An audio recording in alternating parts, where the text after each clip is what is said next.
السلام علیکم ورحمۃ اللہ وبرکاتہ۔ آپ سب کو عید الفطر 2023 بہت بہت مبارک ہو۔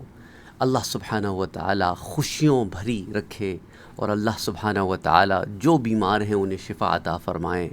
جو غم میں ہیں انہیں غم سے نکال دے،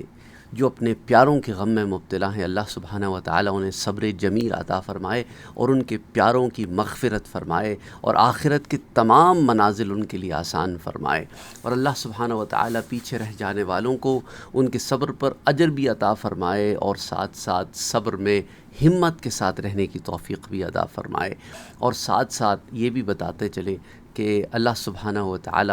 بڑا غفور ہے، بڑا رحیم ہے۔ آپ نے رمضان المبارک کے بابرکت مہینے میں اپنے رب سے اپنے گناہوں کی معافی مانگی ہوگی، اور نیک کام پر آپ نے بہت عمل بھی کیا ہوگا،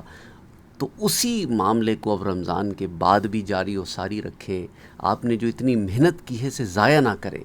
اسی طرح نہ ہو جائیں جس طرح ایک آدمی سارا سال محنت کر کے جب فائنل ایگزام کا وقت آتا ہے تو فیل ہو جاتا ہے۔ ایسے نہ کریں، اس بچے کی طرح نہ بنے جو سارا سال محنت کرتا ہے لیکن فائنل ایگزام کے دن شو اپ ہی نہیں ہوتا، امتحان دیتا ہی نہیں، یا دیتا ہے تو خالی چھوڑ آتا ہے، یا بے دلی سے دیتا ہے، یا آدھا دیتا ہے آدھا نہیں دیتا۔ اس بچے کی طرح نہ بنے، اس آدمی کی طرح نہ بنے کہ جو انٹرویو کے لیے اپلیکیشنز تو دے، انٹرویو کی کال بھی آ جائے لیکن انٹرویو کے لیے شو اپ نہ ہو، یا انٹرویو اگر دے بھی دے تو جب وہ آپ کو لیٹر بھیجیں کہ آ جائیں اور آپ کو ضرورت بھی ہو اور آپ جاب ہی نہ لیں، تو اس طرح کے ڈیسیجنز نہ لیں۔ عام زندگی میں اس طرح کے ڈیسیجنز لینے والوں کو آپ کہیں گے کہ یار کیا بے وقوفی کر رہے ہو، تو یہ بے وقوفی نہ کریں۔ جو اتنی محنت کی ہے اس پر مزید عمل کرتے رہیں۔ شیطان کی دوستی سے باہر آ گئے ہیں، اسے پھر نہ دوست بنا لینا، کیونکہ وہ تو ہمارا کھلا دشمن ہے، لیکن وہ آتا ایسے جیسے ہمارا بڑا محب ہے۔ دیکھیں نا، آدم علیہ السلام سے بھی اس نے کیا کہا تھا؟ اس نے قسم کھائی تھی آدم علیہ السلام کے آگے کہ میں قسم کھاتا ہوں رب تعالیٰ کی کہ اگر تم اس درخت سے کھا لو گے تو یہاں پر ہمیشہ ہمیشہ رہو گے۔ تو آدم علیہ السلام نے پروردگار کی محبت میں وہ اس وعدے کو بھول گئے جو اللہ نے ان سے کیا تھا۔ تو اللہ اسی کی طرف قرآن میں اشارہ فرما کے کہتا ہے کہ آدم بھول گئے، فنسی آدم، تو وہ بھول گئے، اور وہ بھولنا بھی محبت خداوندی میں تھا کہ رب تعالیٰ کے قرب سے دور نہ جانا پڑے، اس کی نعمتوں سے دور نہ جانا پڑے، اس کے لطف و کرم سے دور نہ جانا پڑے۔ تو رب کی محبت کا غلبہ آیا اور شیطان نے اسے ایکسپلوئٹ کیا اور یہی کام وہ ہمارے ساتھ کرتا رہتا ہے۔ اس نے کہا نا اپنے رب سے کہ میں ان کے اوپر کبھی آگے سے، کبھی پیچھے سے، کبھی دائیں سے، کبھی بائیں سے حملے کروں گا۔ تو یہ چار جہتیں جو ہیں نا حملوں کی، یہ چار مختلف ٹیکٹکس ہیں۔ کبھی بڑا اوپنلی آ کے ہم پہ حملے کرتا ہے، کبھی پیچھے سے وار کرتا ہے، کبھی ایک طرف سے وار کرتا ہے، کبھی دوسری طرف سے وار کرتا ہے، کبھی گناہوں کے ذریعے وار کرتا ہے، کبھی نیکیوں کے ذریعے وار کرتا ہے۔ تو اسی لیے یہ بڑا خطرناک دشمن ہے۔ تو اسی لیے حضرت ابراہیم علیہ السلام نے جو اپنے والد صاحب سے گفتگو فرمائی، بات چیت کی، جو کانورسیشن ہوئی، وہ سورہ مریم میں بھی اس کے چند جملے موجود ہیں کہ اے میرے والد، آپ شیطان کے دوست نہ بن جانا، آپ رحمان سے دور نہ ہو جانا، رحمان کے غضب کو دعوت نہ دینا۔ یا ابتی لا تعبد الشیطان، شیطان کی عبادت نہ کریں، ان الشیطان کان للرحمن عصیا، یہ جو شیطان ہے نا، یہ رحمان جو ہے، یہ رحمان کے حکم عدولی کرتا ہے۔ تو اسی لیے فرمایا کہ یا ابتی انی اخاف ان یمسک عذاب من الرحمن، تو اے میرے والد صاحب، مجھے ڈر ہے کہ وہ رب تعالیٰ جو رحمان ہے، جو بہت مہربان ہے، کہیں وہ آپ کو عذاب میں نہ پکڑ لے۔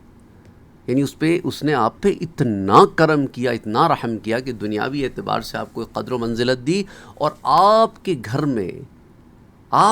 میں داعی پیدا کر دیا جو دین اسلام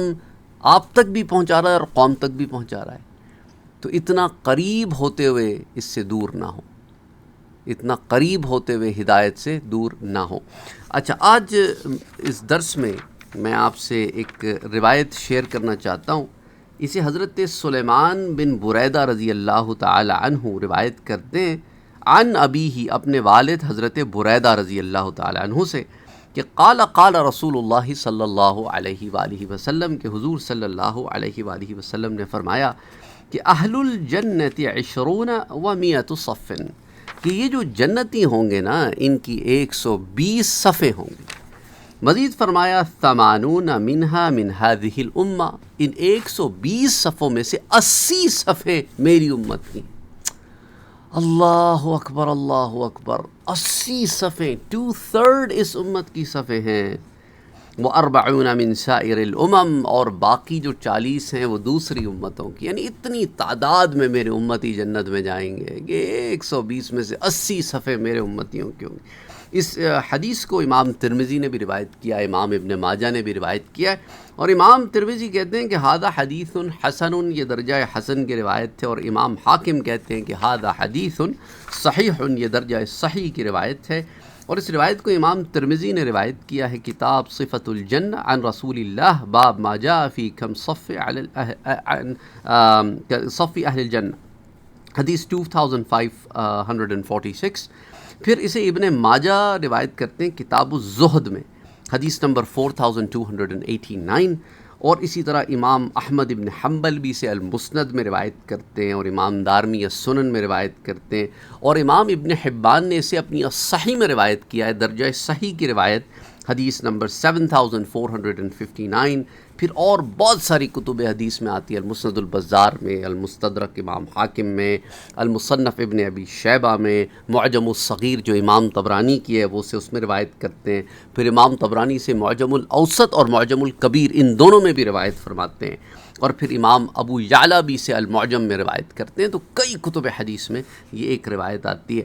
اچھا، اب یہ بڑی خوبصورت روایت ہے کہ اس میں رحمت للعالمین محمد مصطفیٰ صلی اللہ علیہ وآلہ وسلم نے ہمیں یہ بتایا ہے کہ میرے امتیوں، تم اگر زیادہ سے زیادہ نیک عمل کرو اور ان 80 صفوں میں شامل ہونے کی محنت کرو تو کیا یہ خوبصورت بات ہے کہ تمہارے لیے اللہ نے 80 صفیں تیار کر رکھی ہیں، یہ 2/3 صفیں تمہارے لیے ہیں۔ لیکن اگر تم محنت کرو، اگر تم اس تک پہنچنا چاہو، اگر تم شرک میں مبتلا نہ ہو، کفر میں مبتلا نہ ہو، گستاخیوں میں مبتلا نہ ہو، بد مذہبی میں مبتلا نہ ہو، بے دینی میں مبتلا نہ ہو، محنت کرو کہ اس شے کو پا سکو جس کا تمہارے رب نے تم سے وعدہ کیا ہے کہ اعدت للمتقین، کہ اس کا وعدہ ہے تقوی والوں کے لیے۔ اور رمضان کا مہینہ بھی تمہیں کیوں دیا گیا؟ کہ تاکہ تم تقوی اختیار کرو، کہ کتب علیکم الصیام کما کتب علی الذین من قبلکم لعلکم تتقون۔ تو اپنا اور اپنوں کا بہت خیال رکھیے گا۔ اس عید کے پرمسرت موقع پر خوش رہیں، دل سے خوش رہیں، دل کی گہرائیوں سے خوش رہیں۔ اللہ سبحانہ و تعالیٰ نے جو نعمتیں آپ کو عطا کی ہیں ان کے اندر اپنے آپ کو ایک سرور محسوس کریں، ایک شکر گزاری محسوس کریں۔ جب کہیں نا الحمدللہ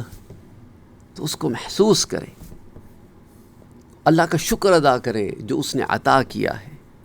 اور جو ابھی ہم تک پہنچا نہیں یا جو ہم سے لے لیا گیا اس میں کوئی حکمت موجود ہوگی۔ اس لیے وہ ایک بڑی خوبصورت دعا جو دعائے قنوت کے طور پر شافعی حضرات اور دیگر اور حنبلی حضرات اور اہل حدیث حضرات اسے دعائے قنوت کے طور پر جو پڑھتے ہیں کہ اللہم اہدنی فی من ہدیت،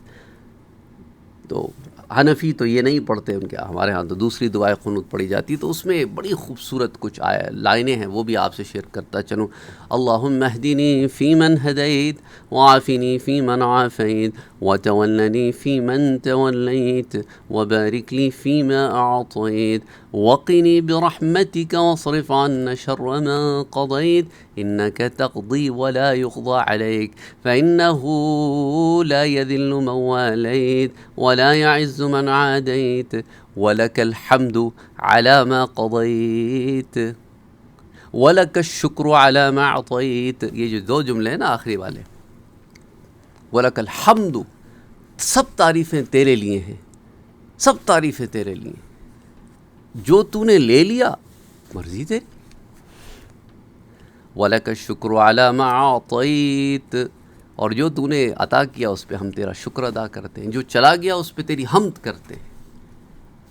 یار زبردست بات ہے نا، ہیں؟ جو چلا گیا اس پہ حمد کرتے ہیں، جو عطا کیا اس پہ شکر کرتے ہیں، کیونکہ جو چلا گیا کہ انا للہ و انا الیہ راجعون، تیری ہی طرف سے آیا تھا، تیری ہی طرف لوٹ گیا، تیری امانت تھی واپس چلی گئی، اور جو تو نے رکھی امانتیں پیچھے ہمارے ساتھ، ان پہ تیرا شکر کرتے ہیں